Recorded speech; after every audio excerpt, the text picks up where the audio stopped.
expected. But sometimes the yogic challenge is just daily life. And one has to overcome it with deep breathing. And the challenge of being able to do your yoga practice is what I want to say is sometimes the biggest obstacle. So anyway, we're here, we're on the mat, and we're going to enjoy a nice gentle session. What happens a lot of times during the day is we can get a lot of thoughts in our head, get very distracted on a million things going on, especially at this hour after you've read your emails, your WhatsApps, or whatever, and you've started your day. So it's nice to take a midday break, but the question is how to best do that. Now, what I like to do is a combination of the bumblebee, which is a reverberation you make in the head to sort of clear the head a little bit, and then a swooning breath exercise. I actually do this before the stretch or the yoga asanas. They're gentle here on the mat, and then to do the meditation after. I do it in that order so that you get the most out of the stretches and the asanas. So let's begin. I always like to show or share a possible idea for seating. So today we'll do on top of the brick and then putting the heel all the way back to the brick and then the other heel on top of the foot there. This rolls the hips forward by having a little height in the elevation, and it can get your knees to the mat. If you're still not there yet, you can still use the cushions or some pillows that you might have at home, and this gets a nice posture as well. So it's different than just cross-legged. You have the feet one inside the other tucked in. Get a little bit more of a sensation of even more being grounded and stable this way. So try it if you like. And we'll start off again. We'll do 3 bumblebees. Make sure your teeth are separated. We'll just put our thumbs in our ears, fingers on top of our head. I'll close my eyes and ask you to join along. And humming in the back of the throat. So 3 long hums. Take as long as you like. When you're finished, we'll just all join back here in mudra with the fingers on the knees. And then we'll carry on from there. So a deep breath, deep inhale. Pressing the thumbs in, but not too hard, just so you can't hear the exterior, basically. And 3 long hums.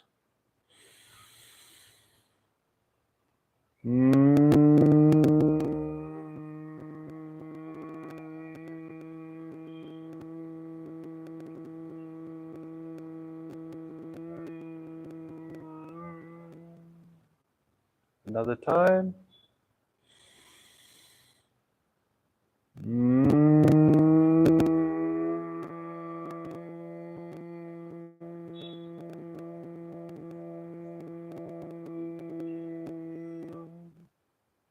And now 3rd one.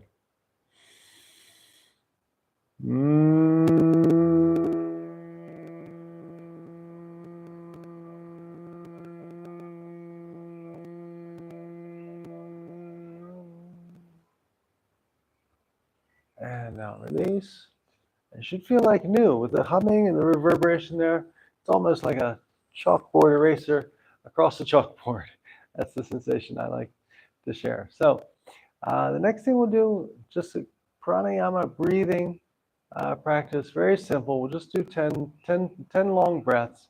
But basically, close your eyes, breathing through the nose again, of course, filling the abdomen completely with air. Fingers here in mudra, just introverted downwards, the forefinger and thumb together on the knee.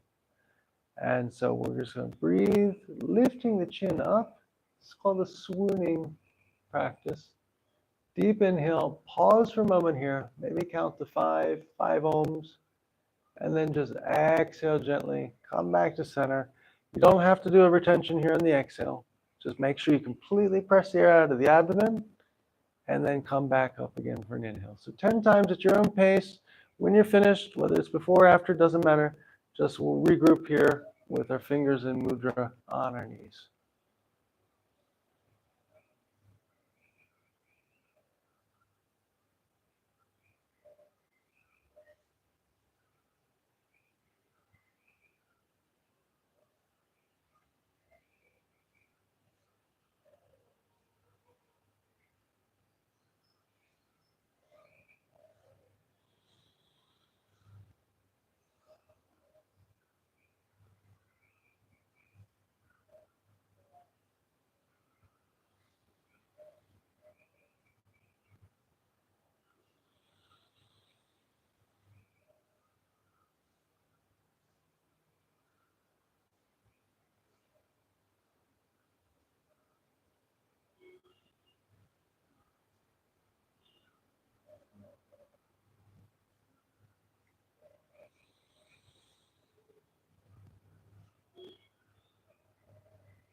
And now when you're finished, again, just remain calm, eyes closed, head centered, spine straight, and deep breath. Just enjoying the present moment here.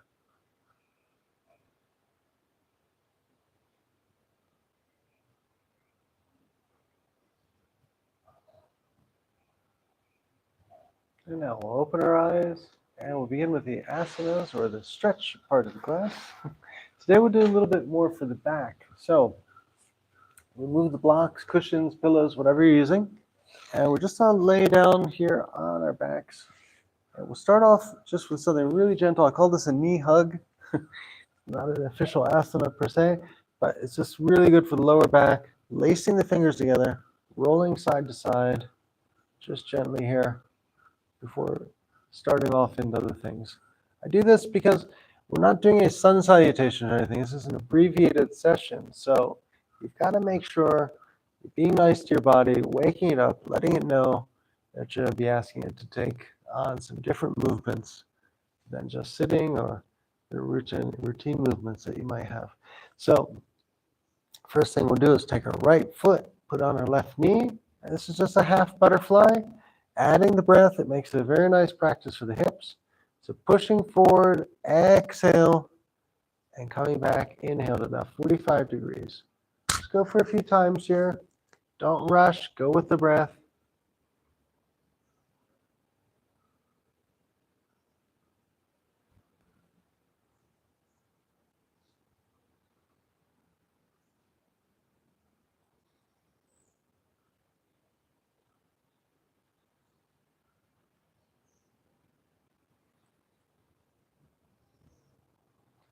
And now just come back to center, release that foot, go for the other side. So left foot now on the right knee, holding the foot, left hand on the knee here, pushing away with the exhale. Nice and gently, slowly, maybe even just pause for a moment there at the end, and then come back up towards you. Inhale.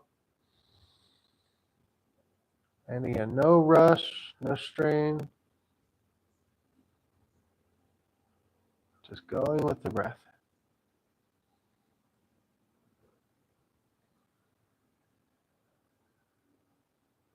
And what you might find after a couple exhales, maybe that knee goes a little bit further away from you. See how it feels?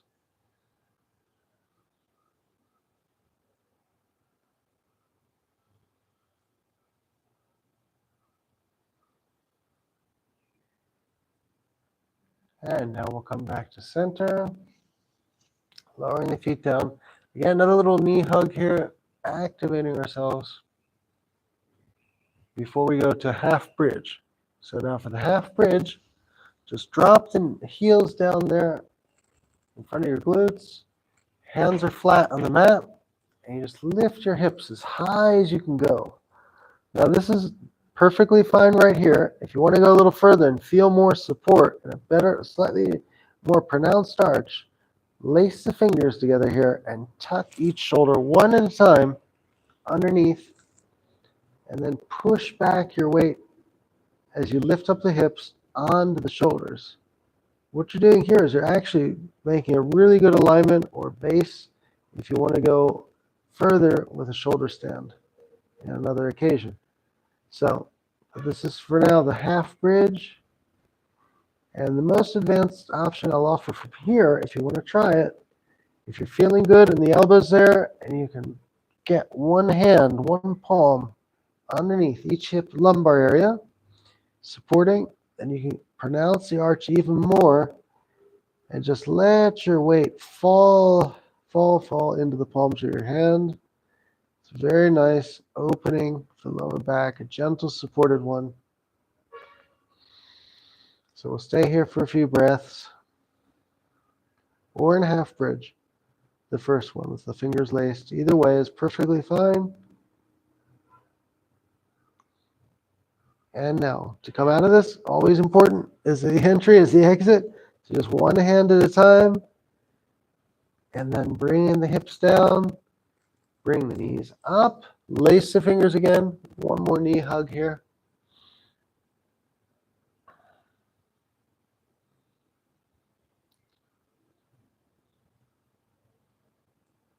And now we'll do something for the abductors. So just grab your big toes, and this is happy baby laying down. So don't forget your smile. You can either grab your big toes or the sides of your feet. Either way is fine. And if you're not able to do this, I would recommend with a shirt tie, or if you have yoga straps, just catching each foot with an individually a piece there. And you can go that way as well. So just try to extend your legs as far as you can. Obviously, it's like get a lot more out of it. You can straighten them all the way.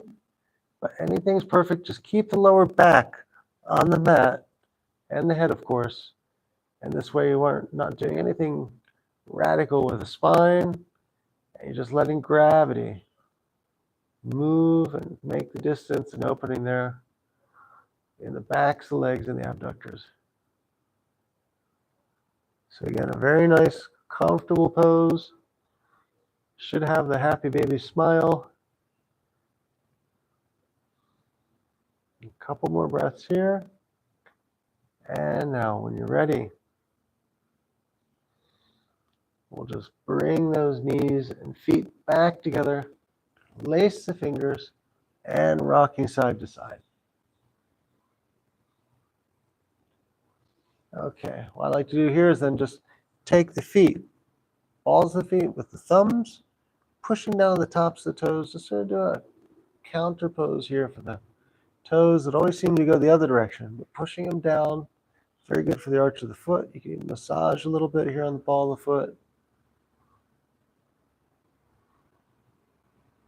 These little self-care techniques are really good. They keep the body working, all the joints and ligaments functioning. And now cross the feet the other way. Same thing. Pushing down on the tops of the toes, the hands, thumb supporting the ball of the foot, just massaging a little bit. And now let your feet fall forward, cross your feet however you want to get up, or you can just roll to one side and push with both hands. Inhaling. And now we'll take our meditation stance here and enjoy some calm. So again, choose your favorite seating position. I'll go back into my go-to favorite, which is the gracious pose, which is Thunderbolt. And then just knees separated, toes touching, and a block, yoga block, going in like a bicycle seat underneath for support. And from here today, we will be doing the, if you're in this position, the lion pose. So fingers going this way, and then just turning back towards you. If you're seated in any other position where you can't lean forward like this necessarily, with the legs crossed, then we'll just be doing third eye gazing. But if you can, do the lion pose, and this is with Ujjayi breath. So breathing through the throat there, and you can do third eye gazing. If you don't want to do the Ujjayi breath, you can do as an alternate the Kachari tongue lock and third eye gazing. Either combination, I think works out really well, particularly in the afternoon at this hour. So try as you like. I myself will be doing the tongue lock and the third eye gazing. So lifting the head up, deep belly breath. And what's nice here about the lion pose is it opens the shoulders as you push down the forearms. As you inhale, you make the belly really fill with oxygen. You get a very nice opening and release on the lower back. So just lifting the head here. Again, all the breath through the nose. Deep inhale, exhale. And just let the calm fall upon you here as you look off into the third eye distance there with the eyes closed, calm face. And whenever you're comfortable, if you're familiar with the practice, the Kachari tongue lock here is nice to add. So we'll be here for some moments. If you are tired and want to return back to our starting position of this sitting mudra, that's fine as well.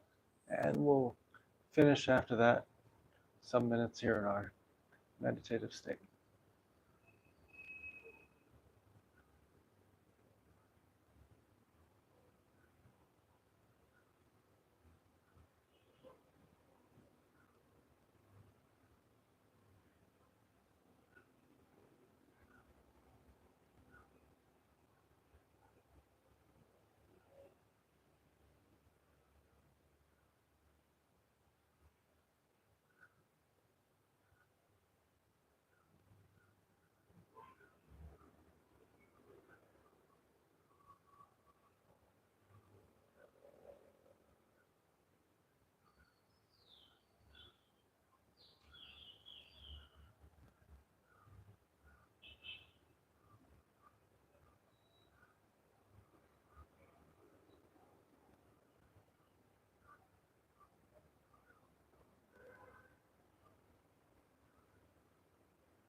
And now just gently come back to center here. Again, trying to just maintain the eyes closed. Carry on with the sensation of calm. A few more breaths.